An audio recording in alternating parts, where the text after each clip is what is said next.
Assalamualaikum warahmatullahi wabarakatuh. Salam sejahtera buat kita semua.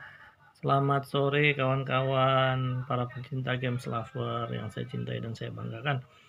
Pada sore hari ini saya akan mengajak kawan-kawan sekalian untuk menikmati dan mengenal batu yang satu ini.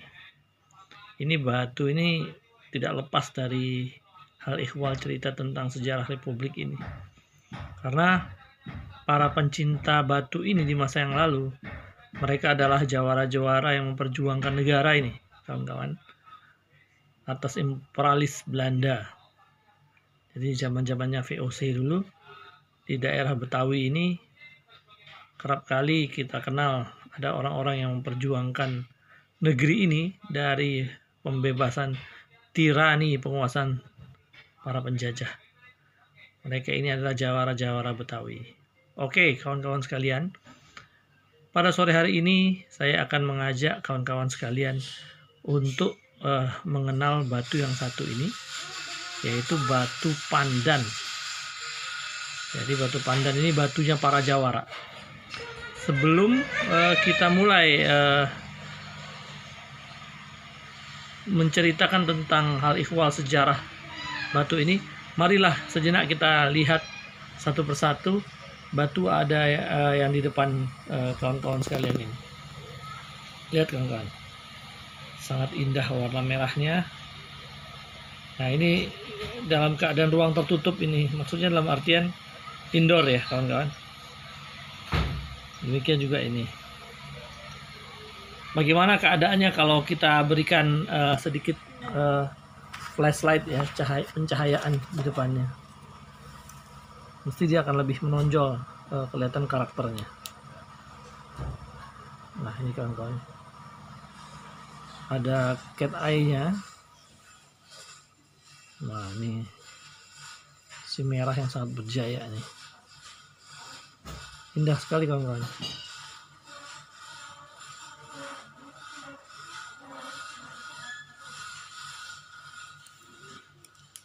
Coba saya lihat, angkat satu persatu ya kawan-kawan ya. Kawan-kawan saksikan dari kejauhan.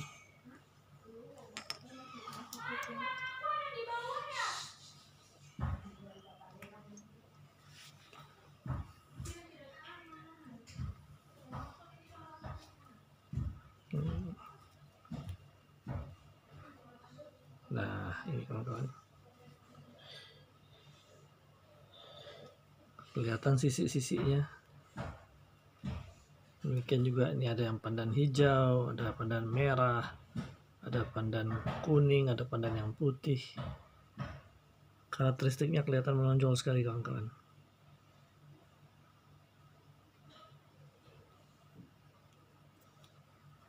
Kelihatan bagus ya. Oke kawan-kawan sekalian, saya akan coba sedikit flashback menceritakan kenapa kita harus memilih batu pandan. Kawan-kawan sekalian,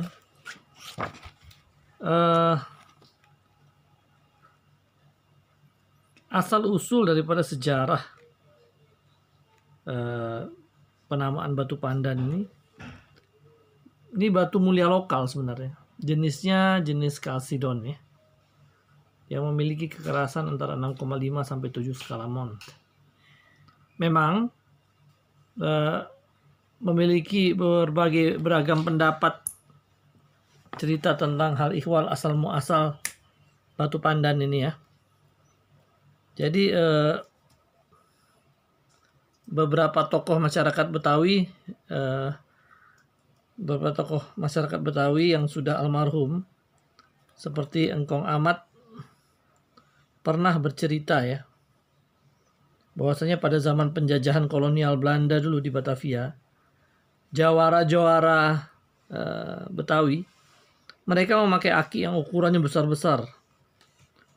Akhirnya para penjajah itu sempat menanyakan, apa-apaan ini? Mengapa ini? Katanya ini pendant.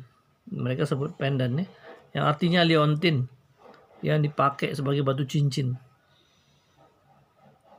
Jadi karena bahasa yang aneh terdengar di kalangan Betawi, akhirnya Maka mulailah penamaan aki pandan itu disebut pandan. Padahal dia maksudnya pandan itu artinya liontin ya. Karena Indonesia ada nama pandan tidak lazim, maka disebutlah akhirnya namanya jadi pandan. Itu lebih pantas dan lebih mudah diucapkan untuk merubah nama daun yang berwarna hijau yang banyak tumbuh di wilayah Jakarta dan sekitarnya saat ini ya kawan-kawan. Jadi kawan-kawan sekalian, apabila peristiwa tersebut dihubungkan dengan nama pandan tadi, memang ada kaitannya. Namun sering penggambaran model gosokan serta jenis yang agak aged ya, Chalcedon, ini akhirnya banyak meniru tekstur daun pandan yang di tengahnya timbul garis lurus memanjang berada persis di tengah layan daun pandan. Dan akhirnya ada yang setuju pemberian nama itu, disepakatilah akhirnya namanya batu pandan. Jadi inspirasinya dari potongan daun. Jadi boleh sah-sah aja lah, pokoknya mau pakai istilah apa gitu. Yang jelas zaman kolonial sampai saat ini batu pandan melekat di hati para pencintanya.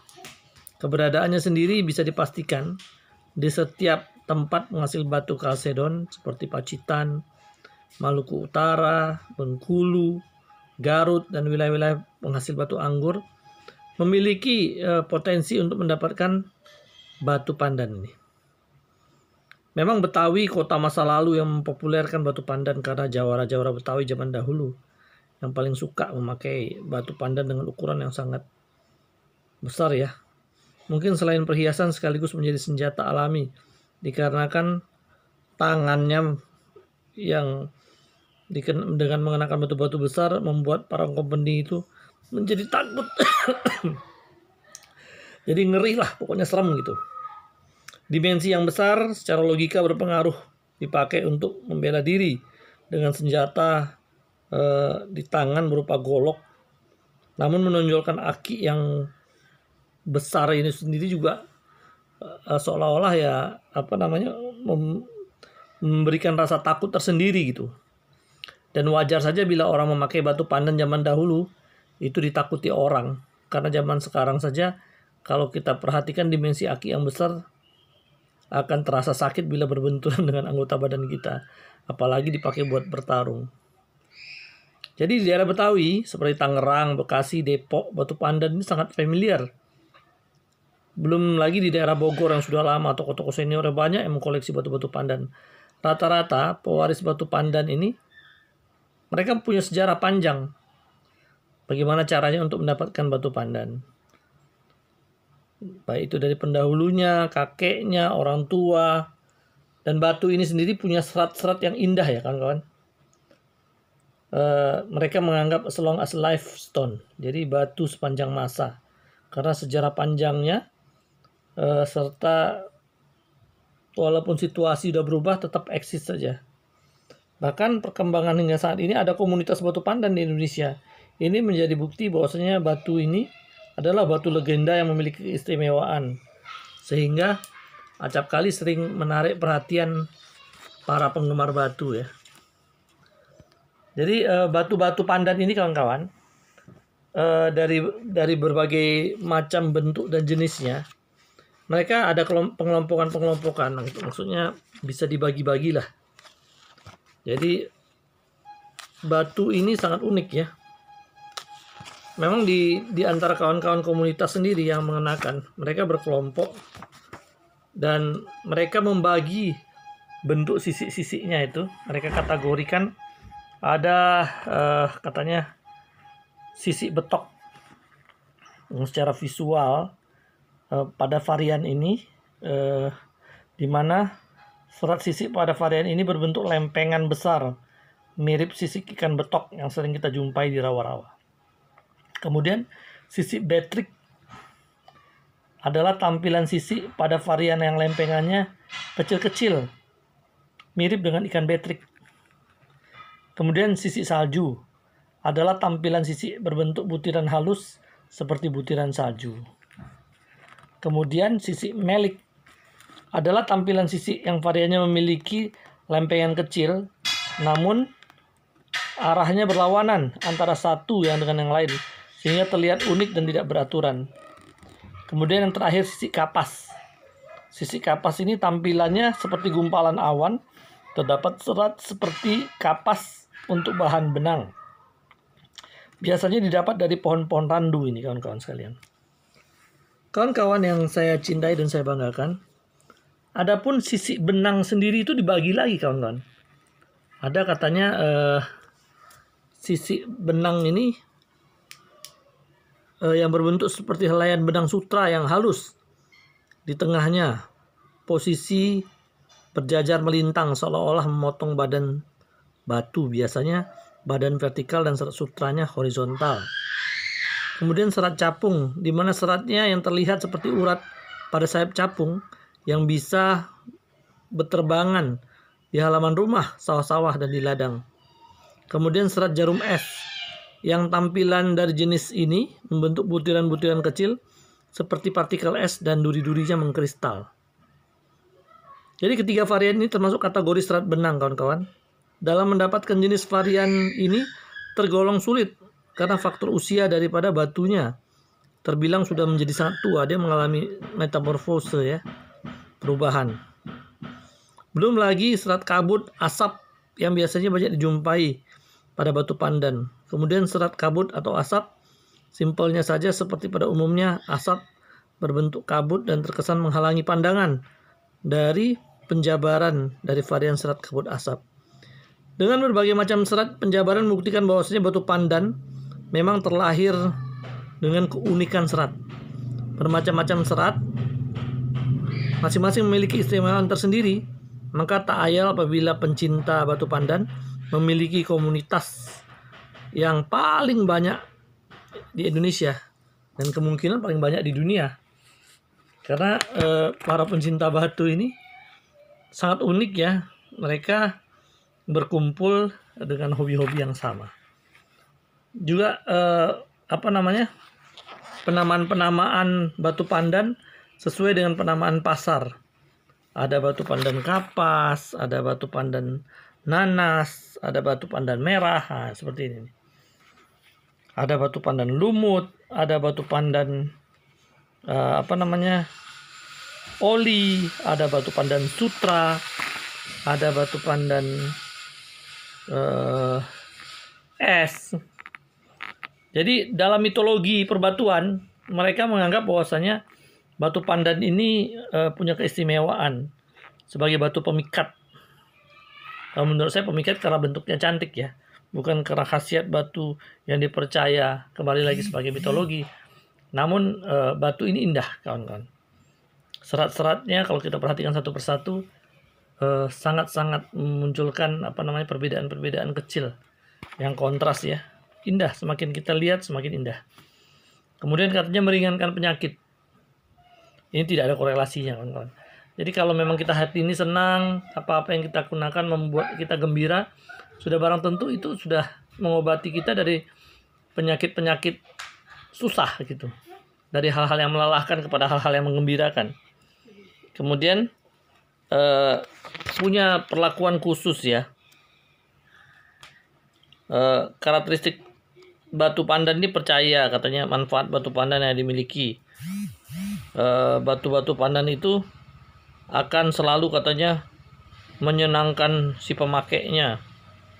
Wah, ini juga bukan merupakan suatu hal yang mutlak bisa kita percaya. Jadi memang batu pandan ini karena dia sejenis kalsedon, kemudian dia kalau kena treatment panas, keringat, dan hal-hal yang sifatnya fatty acid, ya, dia akan merubah morfologinya, bentuknya semakin menua atau kapas-kapasnya semakin banyak. Jadi memang itu keistimewaannya, ya.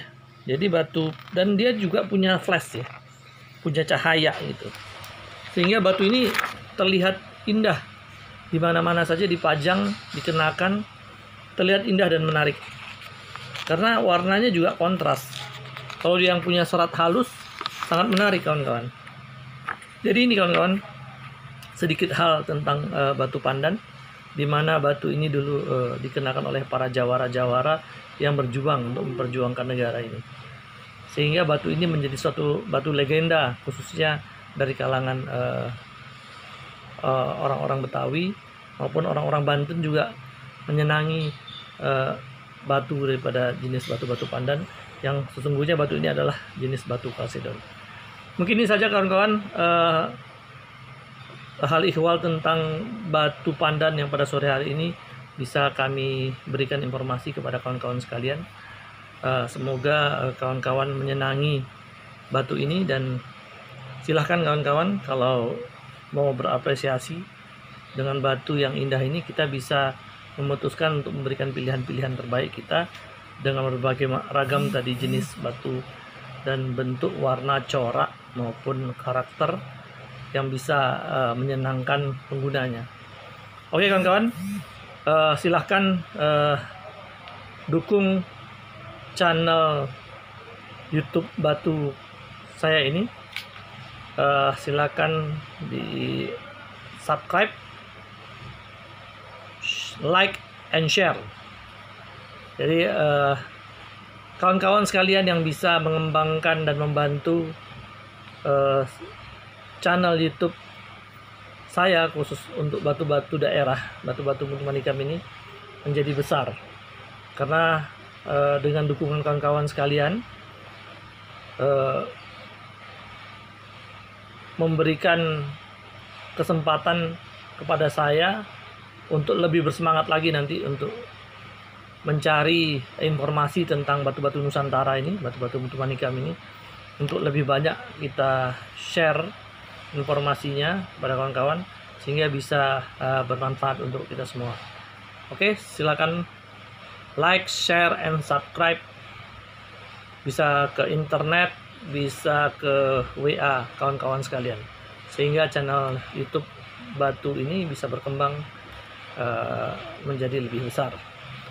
Billahi taufiq wal hidayah. Wassalamualaikum warahmatullahi wabarakatuh.